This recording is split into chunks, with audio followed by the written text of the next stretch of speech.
So did I have pain in my C-section scar during my VBAC births? No, not for my first 2 VBACs. Hi, and welcome to my channel, Shades of Sage, where I share all things motherhood. My name is Taishima, I'm a doula, chef, and mom of 5, and today I'm talking about pain during your VBAC labor or during your vaginal birth after cesarean or your trial of labor after a C-section. So that is what I'm going to talk about today.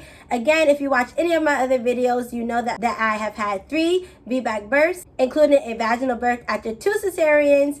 And I'm going to talk to you today about the sensation that I felt for each and every one so that you know what to expect on your VBAC journey if you're planning a VBAC birth. So let's get started. So like I said, no, I did not have pain, or at least I don't remember having pain in my incision or, like where I had my C-section scar or cut in my uterus for my first 2 VBAC births. Now, my first one was almost 6 years ago. Like my oldest VBAC baby, or, my first VBAC birth, my son Matthias, he will be turning 6 in September later on this month. And so, of course, that's a little bit harder to remember, but I don't remember any pain. And I did get pregnant, kind of quick postpartum from my cesarean birth. So I got pregnant 11 months postpartum. A lot of doctors and physicians, providers want you to wait at least 18 months between births. So at least a lot of times they want to say like 18 months before even trying to get pregnant again, in order to have a successful vaginal delivery. Now for me, for my case, I had all 5 of my children back to back, and I still was able to have VBACs. So yeah, the timing was close between my first and my second, but I did still have a successful vaginal birth, no epidural, anything like that. And I do not remember pain at all in my incision. The labor was really long. It was really intense. Of course, it was my first time actually going through, fully dilated to 10 centimeters and everything like that. So everything was new. It was fresh, but I do not remember any pain in my incision. For my next VBAC birth, I got pregnant again, pretty fast postpartum, but that was, a vaginal birth and having another vaginal birth. So to me, in my mind, the risk of everything, it just wasn't that great. But I did get pregnant really quickly postpartum, like 5 months postpartum, which I do not recommend. I do not recommend. But again, I was able to have another successful vaginal birth. That labor though was really, really, really fast. So like 6 to 7 hours start to finish. It was really fast. And again, I don't remember any pain in my incision, in my scar or anything like that. It went really quickly, especially once I reached 7 centimeters dilated. I went from 7 to 10 in like an hour, 2 hours. So it's really fast. Not the true definition of a precipitous labor, but really fast compared to my first VBAC birth. That went on for, I think, 54 hours.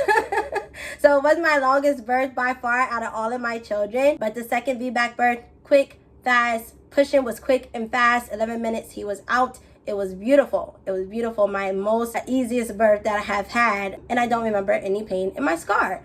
Again, I did it all without an epidural. I have never had an epidural. So all of my labors have been epidural free. And so I was able to feel all the sensations in my body, which is what I wanted. And so I did not have any pain though, as far as like my incision.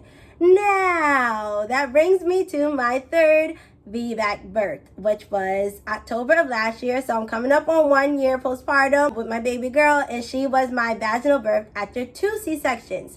And again, I did get pregnant 11 months postpartum from my second C-section. And so the pregnancy itself was kind of easy breezy. And, if you're a mom out there who is planning a VBAC, obviously you have had a previous cesarean birth. So you may notice, like pain in your incision throughout your pregnancy. That's completely normal, okay? So don't be alarmed by that. It doesn't mean anything. It doesn't mean that you're going to rupture during your labor or anything like that. It's just your body is, stretching and becoming accustomed to carrying another baby after your C-section. It doesn't matter how many years, ago that it was that you had that C-section, you will probably still notice, some pain in that area throughout the course of your pregnancy. So please don't be worried about that. It is not an indicator for any kind of problems down the road for your labor, which again, I did have pain throughout all of my pregnancies since my first in my incision area throughout the course of my pregnancy. Again, it's normal,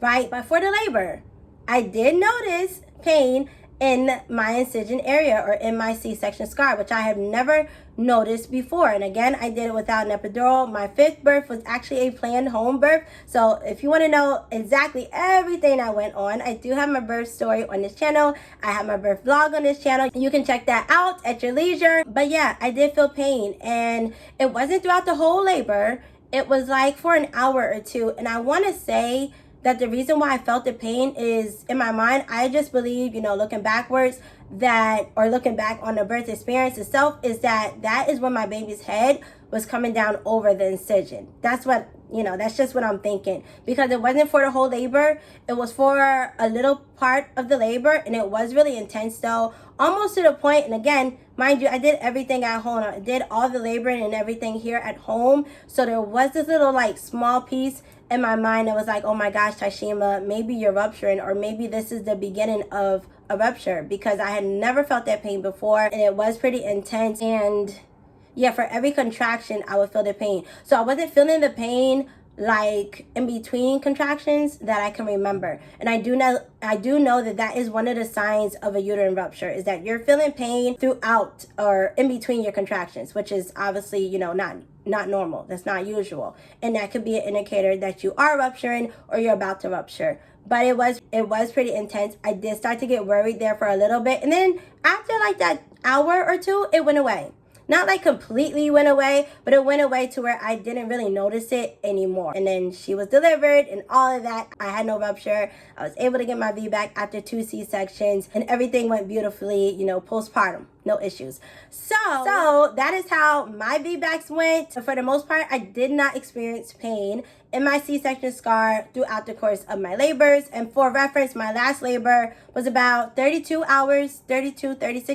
So not really short, but not terribly long either.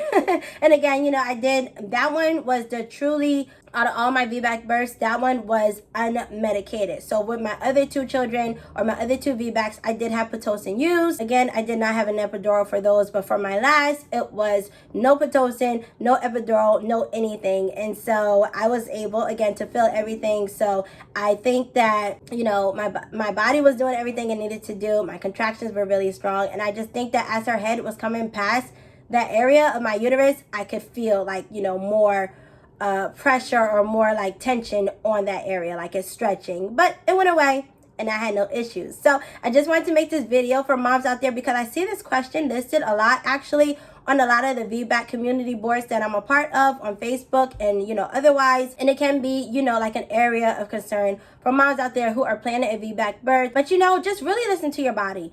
Be intuitive, listen to your body, see what it feels like. If you have an epidural placed, a lot of times that could, cover up the feeling or sensation of a rupture. But I have heard and I have read and researched that if you're having a true rupture, you still will feel the pain beyond the level of the epidural. So just keep that in mind. But I hope this video doesn't scare you about, attempting your VBAC birth or having a VBAC birth. For the most part, you will. Everybody's body is different, so I don't want to say that you're not going to feel any pain. But if it's too unbearable or too uncomfortable, definitely speak up. Like I said, trust your body, trust your intuition, because in the most cases, it will never lead you wrong. But that is my experience. I did not feel it for the first 2 of mine, but I did feel it for my last. But I still was able to have a successful vaginal birth after cesarean. So that is all for today. Again, I am a doula as well. So if you would like to work with me personally, reach out to me anywhere: Facebook, TikTok, Instagram, what's the other one? Here, YouTube, duh. So we can chat and connect if you want. If you're looking for a doula in person or virtually, okay? So if you watched the whole video today, the secret emoji will be, it will be the smiling with glasses emoji, because I have on my glasses today. And that's all. Thank you for watching. Remember to let your story be your power, and I'll see you in my next video. Bye.